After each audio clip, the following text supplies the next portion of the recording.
While getting ready, we could feel the heat building under our gear. We were anxious to get underway. The engines idled with that low, steady hum. George just behind me, Patrick bringing up the rear. We had just stopped for a quick lunch at Corky's hot dog stand in Brevard. We were looking forward to the final challenge of the day. Patrick gave a quick nod, and we all rolled out together, eventually entering Pisgah National Forest. We rolled up to the southern entrance of Avery's Creek Road in the middle of the afternoon, the sun high and the temperature already pushing into the 80s. The pavement gave way almost immediately.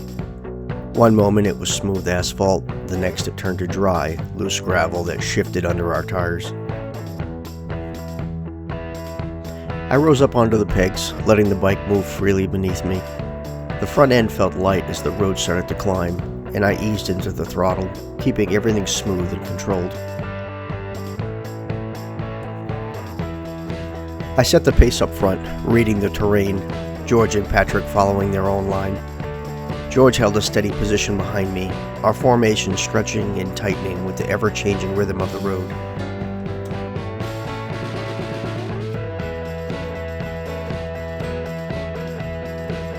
The forest closed fast, thick green walls of hardwood and new-growth foliage. In some areas, branches reaching just close enough to remind you how narrow the road really was. Sunlight cut through the trees, flashing between shadow and brightness in a constant strobe.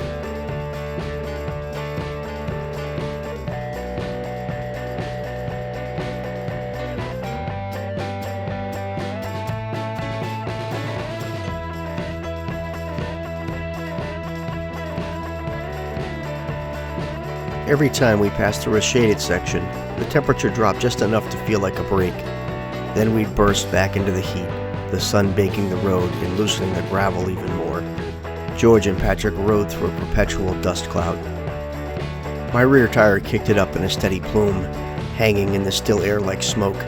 The men adjusted their spacing, riding that edge where they could still see their line, but avoiding the worst of it.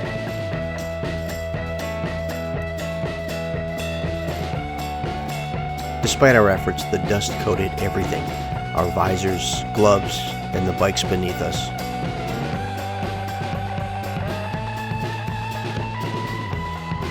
Behind me, George rode in and out of the haze, his lights flickering through like a signal from a distant ship.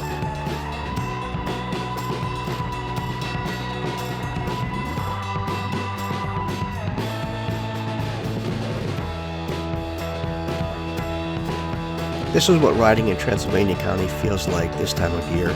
Dry, loose, and constantly shifting beneath you. A reminder of why forest fire danger is high around here. The climb got steeper, the turns tighter. The road began to snake back and forth along the mountainside, each corner demanding a little more precision and focus. I leaned into the left-hander, feeling the rear tire drift just slightly before catching again. Throttle steady, eyes up, let the bike do the work. There's a rhythm that takes over on a road like this. It's not fast, not in the traditional sense, but it is intense. Every moment matters, body position, throttle control, line choice. They all blend together until you stop thinking about them individually. You just ride.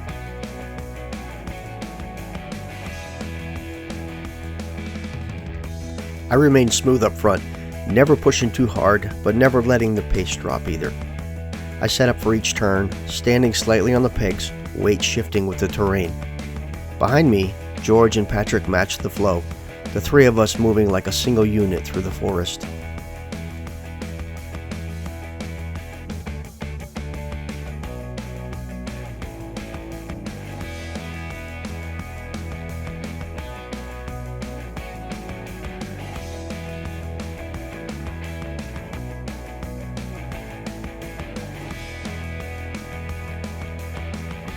The surface changed constantly. One stretch it would be hard-packed and predictable, the next loose and marbly, the kind that makes the bike wander just enough to keep you on the edge.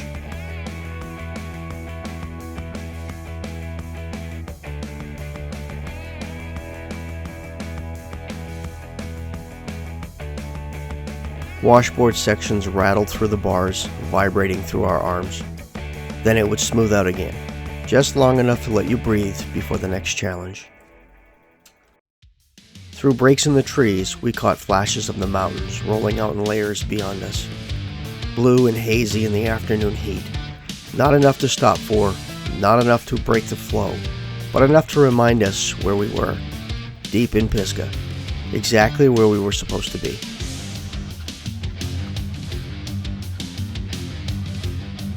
The heat was building as we rode.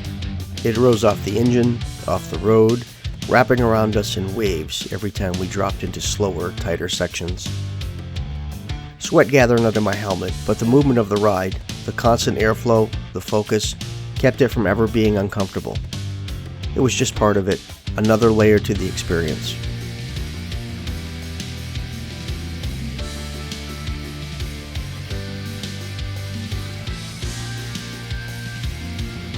Avery's quick road twisted on, never really letting up.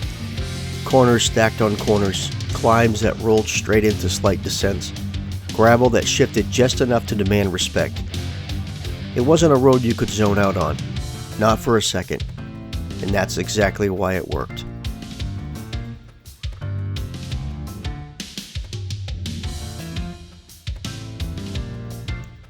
Everything else seemed to fade away. The noise, the distractions, the outside world. All that existed was the next turn, the next line, and the next adjustment.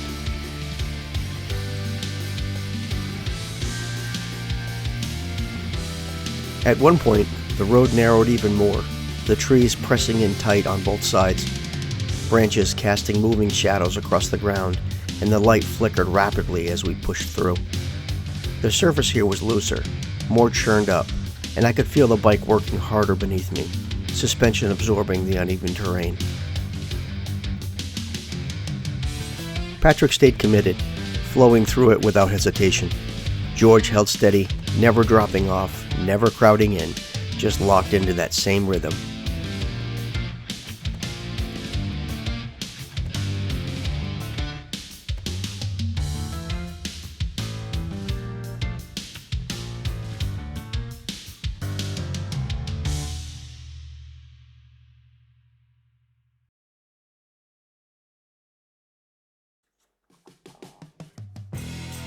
The turns tightened again, gravity adding just enough to keep things interesting.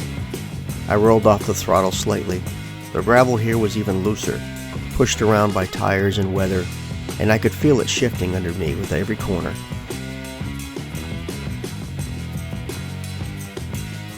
This was the kind of riding that kept us sharp. Weight back slightly, eyes through the turn, smooth inputs, let the bike find its way. The forest began to change as we continued, still dense, but with more light filtering through, more space between the trees. The heat felt different here, less intense, but still present. Elevation makes all the difference.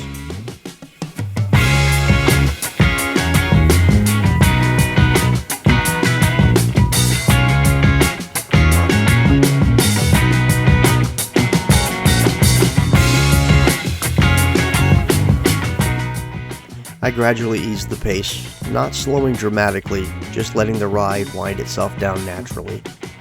We began to feel the shift from intensity to reflection. Behind me, George and Patrick stayed right there, the three of us still connected, still moving as one. When the road finally began to smooth out and widen, I eased back down onto the seat, hands relaxing slightly on the bars. The tension of the ride gave way to that quiet satisfaction that only comes after a stretch like that. Focused, continuous, uninterrupted. We hadn't stopped once. Not for views, not for breaks, not for anything. Just miles of gravel, heat, dust, in movement through Pisgah National Forest.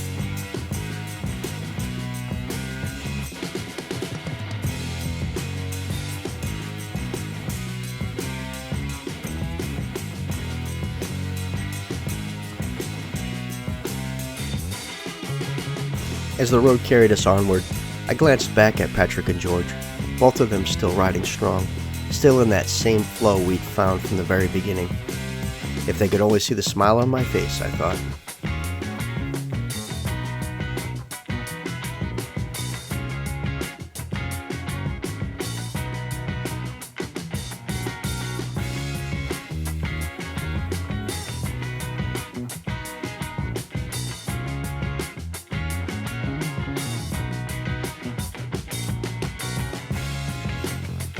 And as we approached the end of Avery's Creek Road, somewhere in that moment, still rolling, still connected to the road, I realized this wasn't just another ride.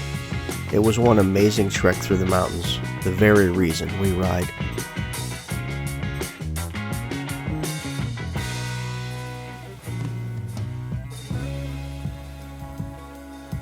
As always, thanks for watching. Take care, be safe, and I'll see you out there in America on two wheels.